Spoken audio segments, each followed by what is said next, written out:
Hello viewers, আসসালামু আলাইকুম। আশা করি আপনারা সকলেই ভালো আছেন। আজকের এই ভিডিওতে আমি আপনাদের দেখাবো যে কিভাবে একটি নতুন ল্যাপটপ কেনার পর সেই ল্যাপটপে আপনারা নতুন জিমেইল কিভাবে সেটআপ করবেন। আপনাদের ফোনে একটি জিমেইল থাকে, সেই জিমেইলটা আপনাদের ল্যাপটপে কিভাবে কানেক্ট করবেন এবং কানেক্ট করলে কি কি সুবিধা হবে সে সম্পর্কে আলোচনা করব। প্রথমে আপনাদের দেখাই যে এখানে কিভাবে কানেক্ট করবেন। কানেক্ট করলে কি কি সুবিধা হবে সেটাও আপনাদের একটু ভিডিও শুরুতেই বলে দিচ্ছি। কানেক্ট করলে আপনারা আপনাদের ইউটিউব, আপনাদের বিভিন্ন ফেসবুক অ্যাকাউন্ট, বিভিন্ন সোশ্যাল মিডিয়া অ্যাকাউন্ট সবগুলো কিন্তু জিমেলে সেভ করে রাখতে পারবেন। আপনার পিসিটা যখন রিসেট হয়ে যাবে, ল্যাপটপটা যখন আপনার অন্য কেউ ব্যবহার করার জন্য নিয়ে নিবে বা নষ্ট হয়ে যাবে, তখন জাস্ট জিমেলটা লগ ইন দিলে আপনাদের আগের সব ছবি, video, Gmail account, Facebook account বা ইউটিউব অ্যাকাউন্ট সবগুলো কিন্তু আপনি ব্যাক আনতে পারবেন। তো ভিউয়ার্স, চলুন আপনাদের এখন দেখাই যে কিভাবে আপনারা নতুন একটি ল্যাপটপ কেনার পর সেটাতে একটি জিমেল অ্যাড করবেন। জিমেল অ্যাড করার জন্য আপনাদের এখানে একদম উপরে দেখতে পাচ্ছেন এখানে ম্যান আইকনে ক্লিক করবেন। ম্যান আইকন থেকে যদি জিমেল লগ ইন দেন তাহলে আপনাদের সুবিধা আছে। এখানে আপনারা আপনাদের পিসিতে যে টাইপের কাজ করবেন সেইগুলো সব কিন্তু সেভ হয়ে থাকবে।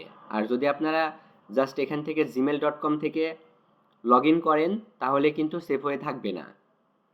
তাই আপনাদের এখানে লগ ইন করার ক্ষেত্রে সাইন ইন টু ক্রোম এই অপশনটাই ক্লিক করতে হবে। প্রথমে ম্যান আইকন, এরপর সাইন ইন টু ক্রোম এটাতে ক্লিক করতে হবে।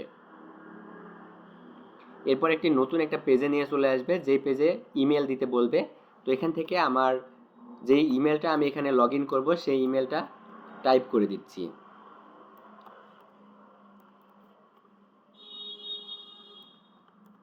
ইমেলটা টাইপ করা শেষ, এখন আর জাস্ট আমি ইন্টার ক্লিক করছি। ইমেলটা আমি একটু ভুল লিখছিলাম, এখানে আরও একটা 1 হবে। এরপরে আমি এখান থেকে জাস্ট নেক্সটে ক্লিক করে দিচ্ছি। এরপরে আমার এইখানে যে পাসওয়ার্ডটা আছে আমি সেই পাসওয়ার্ডটা টাইপ করে দিচ্ছি।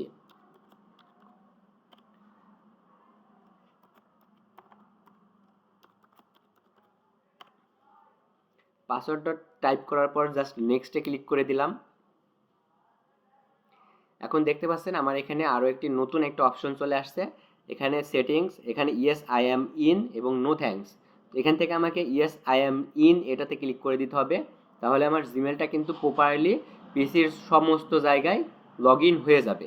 দেখতে পাচ্ছেন জিমেলটা কিন্তু আমি এখানে লগ ইন দিয়েছিলাম এবং আমার এইখানটাই কিন্তু দেখতে পাচ্ছেন জিমেলটা চলে আসছে। এখন আমি যদি এই জিমেলটার এইখানে ক্লিক করে স্ক্যান ইজ অন এই অপশনটাই ক্লিক করে দিই, তাহলে এই জিমেলের আন্ডারে যেসব লিঙ্কগুলো ছিল সেগুলো কিন্তু আমার হারাই যাবে। তাই আমাকে ওইখানে ক্লিক করা যাবে না, এটা আবার পুনরায় আমি লগ ইন করে দিচ্ছি।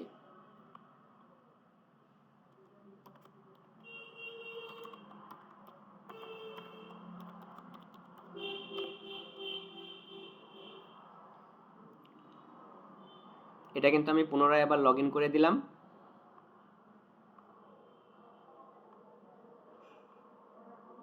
এরপরে আমি স্কিপ করে দিচ্ছি। জিমেলটা কিন্তু আবার আমার প্রপারলি এখানে অ্যাড হয়ে গেছে। তো ভিউয়ার্স, দেখে নিলেন কিভাবে একটি নতুন ল্যাপটপ কেনার পর সেটাতে আপনারা জিমেল অ্যাকাউন্ট অ্যাড করবেন। তো ভিউয়ার্স, এই ছিল মূলত আজকের ভিডিওটি যদি ভালো লেগে থাকে তাহলে অবশ্যই লাইক করবেন আর এমনই টেক রিলেটেড ভিডিও পেতে আমার চ্যানেলটি সাবস্ক্রাইব করে রাখবেন। ধন্যবাদ সবাইকে, আসসালামু আলাইকুম।